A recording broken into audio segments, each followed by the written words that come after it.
अस्तित्व खतरे में। ऐसा ही चलता रहा तो एक दिन जैन समाज खत्म हो जाएगा।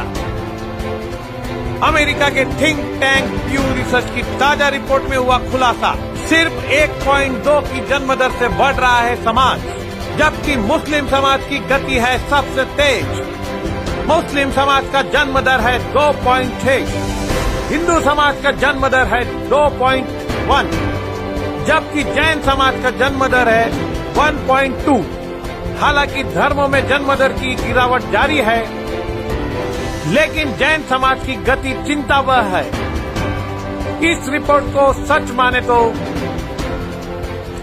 अगर आज जैन समाज 1 लाख लोग है तो अगली पीढ़ी में मात्र 1,02,000 लोग होंगे, यानी कि लगभग जैसे थे। जैन समाज को चिंतन करने का समय आ गया है, वरना कोई भयानक आपदा आई तो जैन जनसंख्या कम हो जाएगी। हो सकता है समाज ही लुप्त हो जाए। इस पर कई साधु अपनी चिंता जता चुके हैं, लेकिन समाज का नेतृत्व इस पर विचार करने को तैयार नहीं। भाषाओं में, क्षेत्रों में, अलग अलग प्रकार की कौमों में हम बटे हैं। इसके सिवाय आपस में हमारे ईर्ष्या है, भ्रातृत्व प्रेम कम है, अंदर की धर्मनिष्ठा बहुत कमजोर है। नई पीढ़ी को मजबूत रखने का हमारा इरादा कामयाब नहीं हो रहा। फिर हमारे धन खर्च करने की दिशा बदल चुकी है। दिखावा हम बेशुमार करते हैं, लोगों की नजरों में आ रहे हैं। दूसरों को जैन बनाने का बहुत बड़ा ध्येय पीछे छूट गया है। वो सब पूर्वाचार्यों ने किया था, पूर्व के बड़े बड़े महान शिष्यों ने किया था। उन्होंने तन मन धन से योगदान दिया था, उन्होंने इतिहास रच लिए थे। उनकी दी हुई विरासत को संभालने में भी हम कामयाब नहीं हो रहे। इसलिए पक्के तौर पर कहता हूं, आने वाले 25 साल 50 साल हमारे लिए निर्णायक होने वाले हैं। जिस रफ्तार से जैन समाज की जनसंख्या निरंतर घटती जा रही है, जिस प्रकार अपने जैन समाज का फर्टिलिटी रेशियो कम होता जा रहा है, जिस प्रकार अपना मृत्यु दर बढ़ता जा रहा है, और जिस प्रकार हमारे आसपास के दूसरे समाजों का फर्टिलिटी रेशियो बढ़ता जा रहा है, उनका वजूद बढ़ता जा रहा है, त्यों ये कहा जा सकता है। आज हमारे लिए कहते हुए बड़ा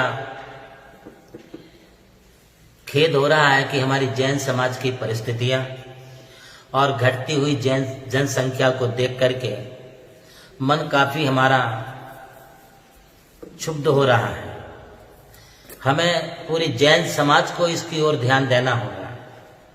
आज अमेरिका के वाशिंगटन से एक सर्वे के अनुसार हमारी जैन समाज की संख्या पूरे देश में, पूरे विश्व में सबसे कम संख्या है, और वो टक्केवारी में बहुत ही कम दिखलाई पड़ रही है। ऐसी स्थिति में मैं जैन समाज की समस्त संस्थाओं के साथ, समस्त परिवारों से ये निवेदन करना चाहूंगा कि यदि हमें अपनी जैन संस्कृति, जैन परिवार, जैन धर्म, श्रवण परंपरा को यदि सुरक्षित रखना है तो हमें अपनी जनसंख्या की ओर ध्यान देना होगा। हमें अपनी इंद्रियों पर नियंत्रण करना है, वासनाओं पर नियंत्रण करना है, अपनी जनसंख्या पर नियंत्रण नहीं करना है। मैं आपके लिए कहूं कि कम से कम आप 3 बच्चे अपने परिवार में होना चाहिए, लड़के हो या लड़कियां, इसकी ओर हम ध्यान ना दें। हमारी सिर्फ संख्या बढ़नी चाहिए और कम से कम 3 बच्चे हर परिवार में होना चाहिए, अन्यथा आने वाले 2030 तक हमारी संख्या बहुत कम रह जाएगी। इसलिए मैं समस्त जैन समाज की चिंताओं को आपके समक्ष रख रहा हूं, और उसके लिए आप सबके लिए प्रयत्न करना होगा। मैं देश की शीर्षस्थ संस्थाओं के पदाधिकारियों को भी ये कहूंगा कि आप सब लोग भी इसके लिए प्रयत्न करिए, और जैन समाज की जनसंख्या जैसे भी बढ़ सके वैसे हमारे लिए बढ़ाना चाहिए। हमारे दो का नारा छोड़ दीजिए, हम दो हमारा एक, इसका भी नारा छोड़ दीजिए। हमारा धर्म 3 का है, रत्नत्रय का है, मोक्ष मार्ग का है। इसलिए कम से कम 3 बच्चे अपने परिवार में होना चाहिए, तभी हमारी जैन संख्या बढ़ सकती है, जैन परंपराएं टिक करके रह सकती हैं।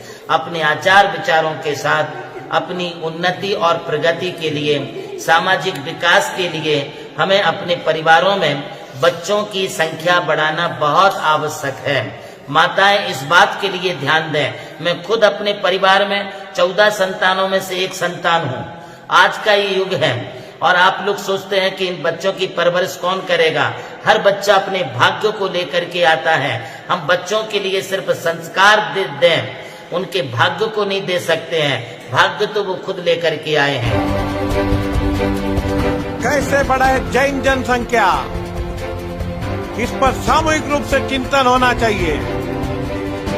एक दूसरे को काटने के बजाय जैन शासन को बढ़ाने पर विचार होना चाहिए।